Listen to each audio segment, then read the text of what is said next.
Hello guys. तो हम लोगों ने इंडक्टर को सीख लिया है, रेजिस्टेंस को सीख लिया है और कैपेसिटेंस की बेसिक प्रॉपर्टीज को सीख लिया था, जो कि इलेक्ट्रिकल इंजीनियरिंग का समझिए कि बेस है। इसके बिना आप इलेक्ट्रिकल इंजीनियरिंग करने का कोई मतलब नहीं है और इसको बहुत गौर से, बहुत ढंग से, बहुत बेसिक लेवल पे आपको समझना पड़ेगा, तभी जाके इलेक्ट्रिकल इंजीनियर को आप समझ पाएंगे। अदरवाइज बहुत मुश्किल है। किताबें पढ़ना एक अलग बात होती है और चीज़ों को लॉजिकल ऑब्जर्वेशन करना एक अलग बात होती है।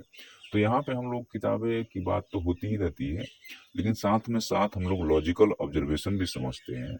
उसके अलावा मैं प्रैक्टिकल, जैसे मैंने कल एबी स्विच के बारे में बताया था, उसके पहले मैंने आपको केबलों के बारे में बताया था, उसके पहले मैंने आपको और भी कई वीडियो मैंने डाला हूँ और आगे भी मैं आपको बताते रहूंगा। प्रैक्टिकल चीजें जब तक आप करेंगे नहीं, प्रैक्टिकल लेवल पे चीजें नहीं होगी, तब तक कुछ नहीं हो सकता है।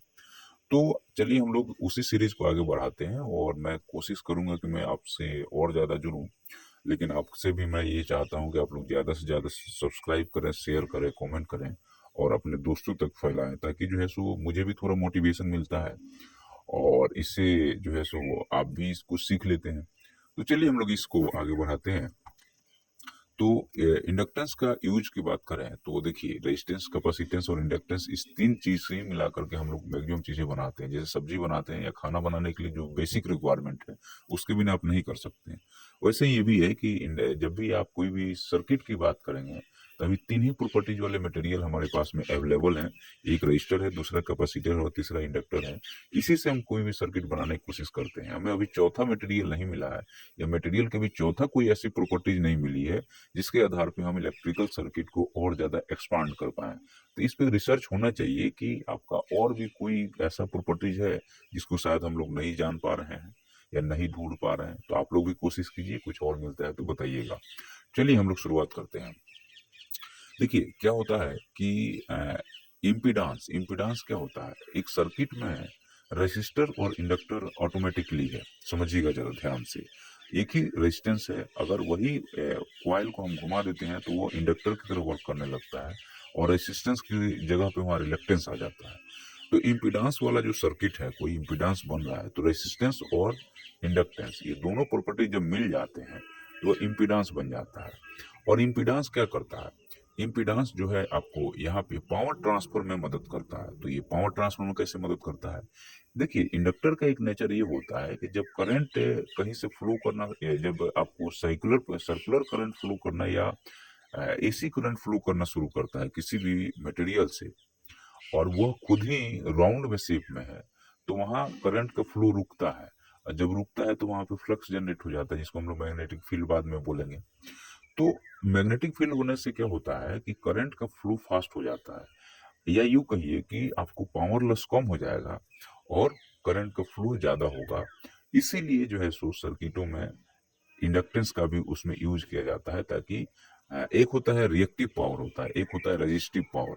तो रजिस्टिव पावर का रूप बदल के रिएक्टिव पावर में हो जाता है, और रिएक्टिव पावर में जब हो जाएगा तो वो और तेजी से फ्लो करेगा और लॉसेस, आई स्क्वायर आर लॉसेस कम होगा। तो इसलिए हम लोग इंडक्टर का यूज करते हैं, ताकि इंडक्टर जो होता है यह एक तरह से इम्पिडेंस और या पावर फ्लो में मदद करता है। दूसरा इसका एक प्रॉपर्टीज और है, दूसरा इसका एक प्रॉपर्टी कि यह जो है आपको इंडक्शन मोटर में यूज होता है। तो यही चीज जो मैंने अभी आपको बताया कि जब कोई भी एसी करंट का इसे आप फ्लो करा रहे हो, और जब एसी करंट फ्लो कराते हो तो उसको जो बाधा पहुंचाता है तो वो अपना रूप बदल लेता है। जैसे हम लोग क्या करते हैं, या एनर्जी क्या करती है, हमेशा रूप बदलती है।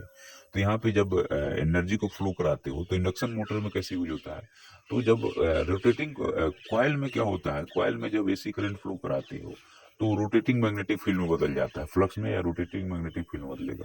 जब रोटेटिंग मैग्नेटिक फील्ड में बदलेगा तो जाहिर सी बात, वो एक एनर्जी है, वो एनर्जी किसी और को मार के भागेगा, तो दूसरा वाला उसका पीछा करना शुरू कर देगा। यही चीज होता है।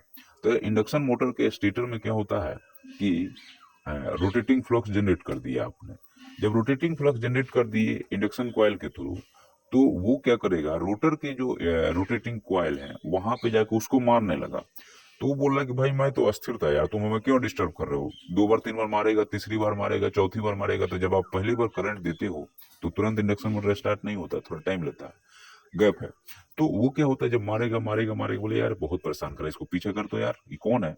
तो वो ऑटोमेटिकली बेचारा रोटेट करना, उसकी कोई रोटर की कोई गलती थोड़ी है वहां पे, नहीं है, लेकिन उसको बार बार स्टेटर का फ्लक्स मार रहा है। तो बेचारा क्या करेगा, वो भी घूमना शुरू कर देता है उसके पीछे, और उसके बीच में एक लैगिंग रहती है, और वो उसी को हम लोग स्लिप बोलते हैं। इसको बाद में सीखेंगे हम लोग। तो आपने इसको समझ लिया। नेक्स्ट इसमें है चोक। तो चोक क्या होता है, देखिए यह क्या करता है कि फ्रीक्वेंसी को चोक करता है, जो है सो फिल्टर की तरह इसका हम लोग यूज करते हैं, और फ्रीक्वेंसी को ये क्या करता है, चोक कर देता है। जब फ्रीक्वेंसी को चोक कर देगा या फ्रीक्वेंसी को रोक देगा, तो आपको वहां पे कम फ्रीक्वेंसी या उसमें फ्लक्चुएशन कम होगा, और एक बढ़िया आउटपुट आपको मिलेगा। तो इसको चोक कॉइल की तरह भी हम लोग यूज करते हैं। ठीक है।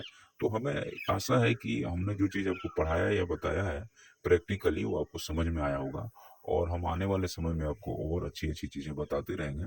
ठीक है, आप लोग हमसे जुड़े रहिए। धन्यवाद।